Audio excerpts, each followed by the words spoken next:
Today we're going to look at a pair of ultra compacts, the Cybex Agis and the Joolz Aer2, weighing the advantages and disadvantages of each in turn in terms of child comfort, ease of use, longevity, and driving characteristics, before ending with a discussion of under what conditions and uses one might make a better purchase over the other. And starting off with the Agis, the model clocks in at 6.3 kilos and folds down to 25 by 45 by 53 centimeters. It can take 22 kilos in the seat and 5 in the underslung shopping basket. When it comes to child comfort, the Agis has only two seating positions, an upright position that's a bit too sloped in my opinion, and a reclined position that isn't even close to deep enough to deserve the designation reclined at all. Size-wise, the Agis' seat has a decent width of 33 centimeters, but the length of the sitting surface is only 69, with no leg rest and a backboard height of only 44, while the total longer length, when looking at space beneath the canopy and the distance to the front frame mounted footrest, is 109. As far as other aspects of the seat go, the Agis' textiles feel above average for the model's price, though there are additional negatives in that the harness unfortunately has to be rethreaded to change elevation. There are wide open spaces between the canopy and seat back, which is good for ventilation, but might have at least been covered with mesh. The canopy isn't extendable, where its high positioning makes coverage somewhat insufficient for younger toddlers. And lastly, the textiles are also not removable, which makes washing the model quite difficult. The Agis is specifically designed for use after the newborn period and doesn't have car seat or bassinet compatibility of any sort. Moving on to parent comfort, the Agis' handle has a fixed height of 101 centimeters, which may be too low for taller parents, while the shopping basket is easily accessible in the way it extends out from beneath the seat. With regards to folding, the Agis technically auto-folds, though the process requires two hands, has two steps in the need to press the chassis together to engage the locking clip, and also doesn't fold down directly to a standing position. When folded, the Agis' folded dimensions are within the IATA's guidelines for cabin luggage, but the model lacks a centrally positioned carry handle or strap, making it a little awkward to carry for longer periods.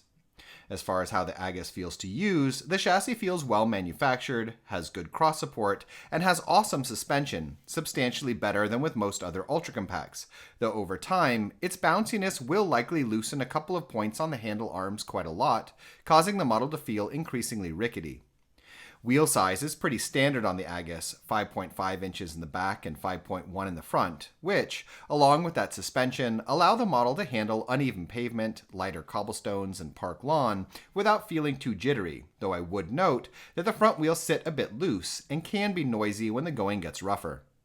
Moving on, the Aer2 weighs a slightly heavier 6.7 kilos while folding to a more or less identical 23.5 by 44 by 53 centimeters. It can carry the same 22 kilos in the seat, but has an increased weight capacity of 8 in the underslung shopping basket.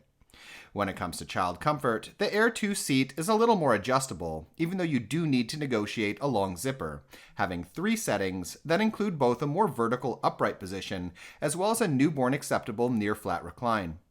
With regards to seat size, the Aer2 seat is wider at 37 centimeters and is also longer in terms of the sitting surface at 89, which includes both a 15 centimeter adjustable leg rest and a 53 centimeter backboard that provides head support for children much longer than with the Agis.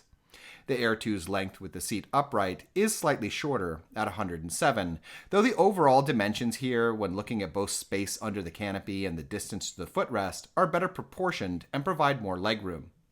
As far as other aspects of the seat go, the Aer2's textiles feel more premium and better padded than the Agis' in my opinion, and the harness has more features, with shoulder pads set up in such a way as to hold the harness out from the seat back, a 2-strap tightening system, and no rethread shoulder straps.